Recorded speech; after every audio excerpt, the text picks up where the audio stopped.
আমরা যারা অনেকেই বড় ভাইকে দেখে ব্যায়াম করি বা ইউটিউব দেখে অনেক সময় ব্যায়াম করার চেষ্টা করি। কেননা যখন আমাদের মাসেল বড় করার বা কাটিং করার মাথায় ভূত ঢুকে তখন আমরা অন্য কিছু আর ভাবি না। তেমন একটা ওয়ার্কআউট হচ্ছে single hand rope push down. এটা করার জন্য আমরা কি করি, এভাবে ধরে এইভাবে নিচে নামাই।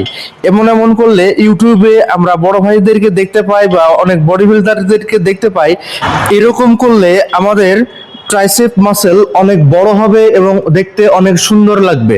কিন্তু আমি বলবো, যদি আপনি বিগিনার হন, আপনার মাসেল ম্যাস যদি কম থাকে, তাহলে এই ব্যায়ামটা আপনি কখনোই করবেন না। কেননা আপনার মাসেলকে সুন্দর করতে হলে, ডিজাইন করতে হলে সবার আগে মাসেলের ভলিউম দরকার। সো এই ওয়ার্কআউটে আপনি বেশি লোড নিতে পারবেন না। দেখেন, একটা প্লেট অথবা দুইটা প্লেটের বেশি আপনি লোড নিতে পারবেন না। যদি মাসেলের উপরে লোড না পড়ে তাহলে মাসেল কখনোই বড় হবে না। এর জন্য কি করবেন, হয় আপনি রোপটাকে সিঙ্গেল হ্যান্ড না করে ডাবল হ্যান্ড করে নেবেন, তাইলে আপনি অনেক বেশি লোড নিতে পারবেন। অনেক বেশি যখন মাসেলের উপরে লোড পড়বে তখন আপনার মাসেল বড় হওয়ার ক্যাপাসিটি ধারণ করবে। তখন মাসেল ম্যাস যখন বড় হবে তখন আপনি যদি এরকম অ্যাডভান্স লেভেলের ব্যায়াম করতে চান তখন করতে পারবেন, এর আগে না। সো এইরকম ভিডিও পেতে ভিডিওটি লাইক করে দিবেন, শেয়ার করে দিবেন, কমেন্ট করে দিবেন।